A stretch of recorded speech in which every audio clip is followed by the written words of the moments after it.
We turn now to national security and the disturbing news tonight of a potential new threat from an Al-Qaeda-linked terrorist network. While the details of the plot are unclear, a U.S. law enforcement official compared the threat to the Mumbai terrorist assault of nearly 2 years ago.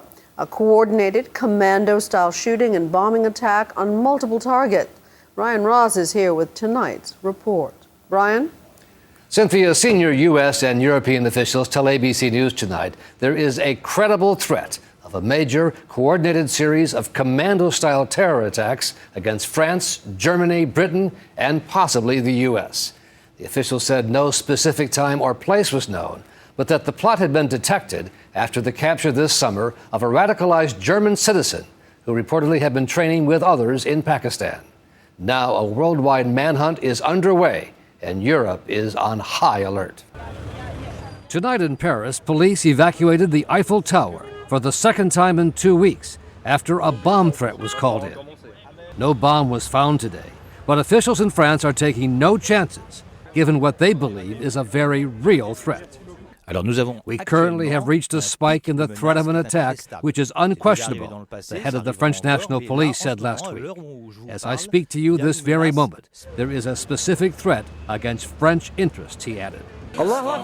This new threat to France, as well as Germany and Britain and the U.S., is coming from Pakistan, according to intelligence officials, in large part from a contingent of German citizens who have been recruited for a jihad against the West over the last 4 years.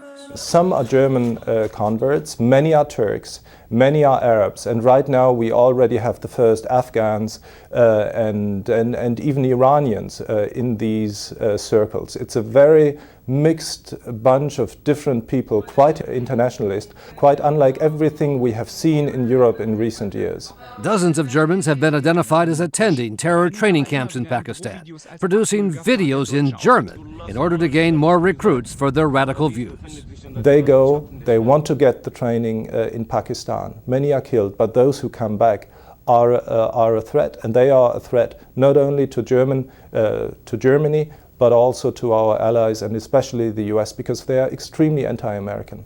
German officials say some of the recruits actually came from the same mosque in Hamburg where the 9/11 hijackers gathered, apparently continuing as a center of jihad aimed at the US.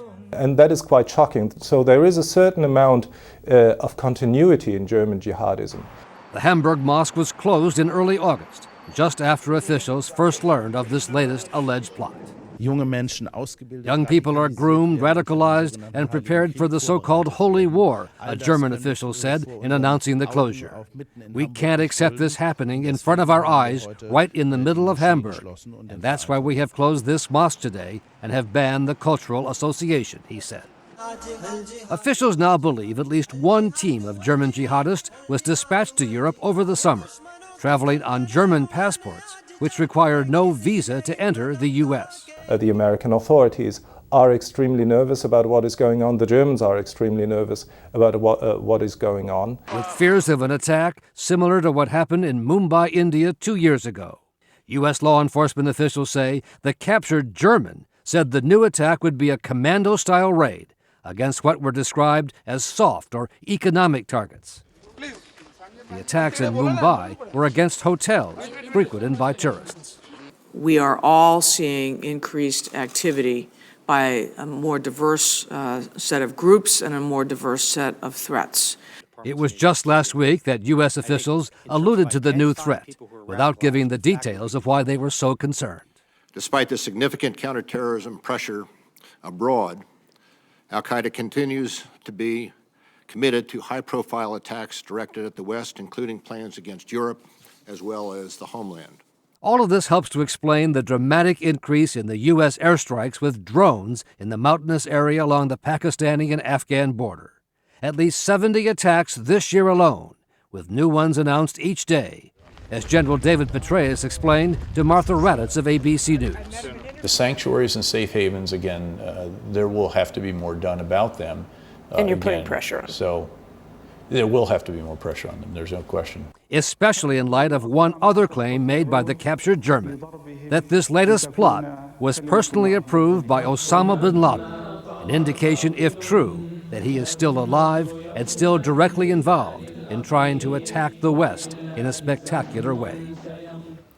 U.S. officials said tonight the threat is considered current and active, that intelligence officials in Europe and the U.S. are in constant contact, and that President Obama has been fully briefed on the threat. Cynthia? A most sobering report. Our thanks, Brian.